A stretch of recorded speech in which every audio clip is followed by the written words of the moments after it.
Welcome to UPDTV. I'm Jennifer Dupoux, and I want to tell you why you should never be afraid to reinvent yourself. We're here with Jennifer Dupoux, the owner of Just Relax Salon in Fort Lauderdale, Florida. And we're going to take a journey with her. We want to get to know her, we want to connect with her and learn what makes her such a powerful and impactful businesswoman. So we're going to start from the beginning, Jennifer. Okay. Tell us about your childhood. Where you from? What's your background? You know, tell us more about your childhood. Well, my name is Jennifer Dupoux, and I am from Fort Lauderdale, Florida. I am a daughter of a stylist, and my father was an auto mechanic. They are Haitian descent, and they came to the United States of America at an early age.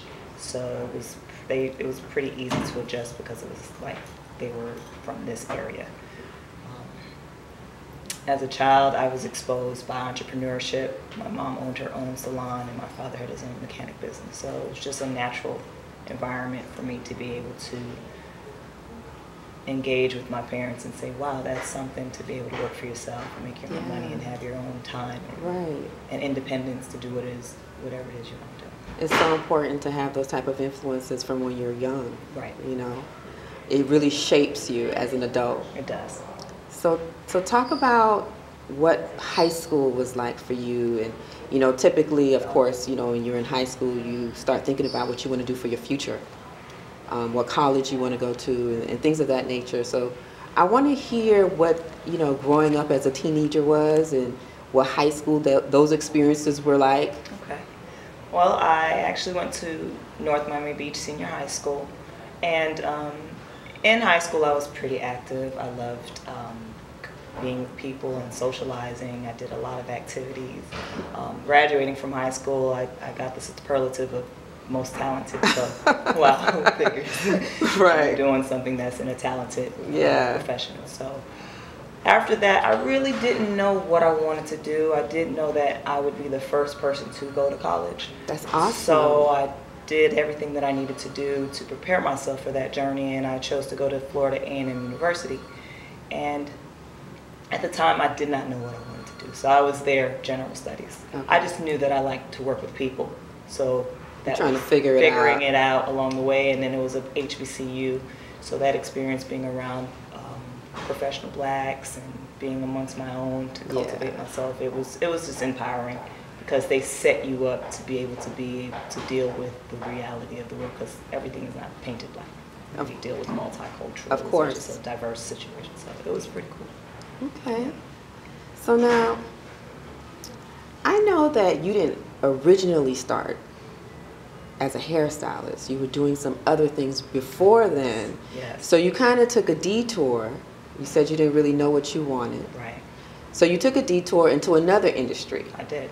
So let's talk about that. You know, a lot of times people think that you have to know from the onset when you go to college what you want. Right. But that's not how life works. That's why your story is so unique and important. So tell us, like, what was that detour? Wow. So the detour really was, I wanted to be a physical therapist. That was my intended major. So I knew that I had to take a journey of being within this medical field. So I ended up working for a company that was a disability insurance company, and I was able to develop that process of medical knowledge and things like that. But then, from high school, I was doing hair. Right. My mom was a hairstylist. It was side money. It just was something that came easy for me. Mm-hmm. And that turning point that I got was the job that I had was extremely stressful. I never liked to be managed. I always wanted to do things my way. So I kind of got caught in not being as, what's the word I'm looking for?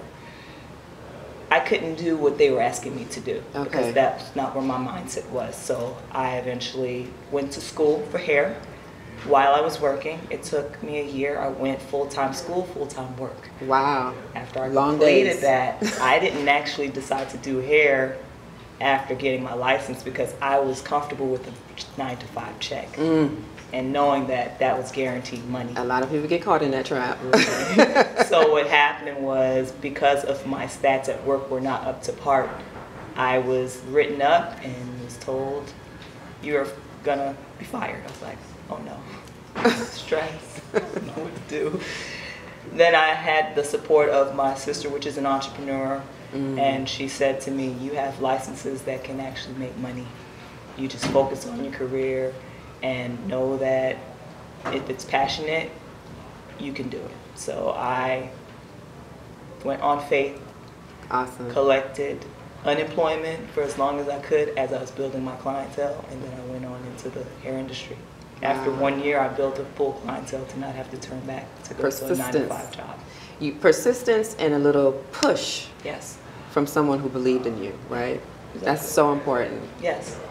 So now you're out there, right? Yeah. And you're in the world and you're doing hair, and you're probably, are you in your own salon? Are you at somebody else's salon? Working in someone's salon, but I was a renter. So I had to independently motivate myself, market myself, train myself, because I went to a vocational school, Sheridan Vocational, and they only gave you the minimal of what you need to graduate. So I had to be the inspiration for myself to spark that movement. Wow. And I got inspired maybe 6 years later into the industry and decided to open up my own business. Wow, that is great. That's a great story.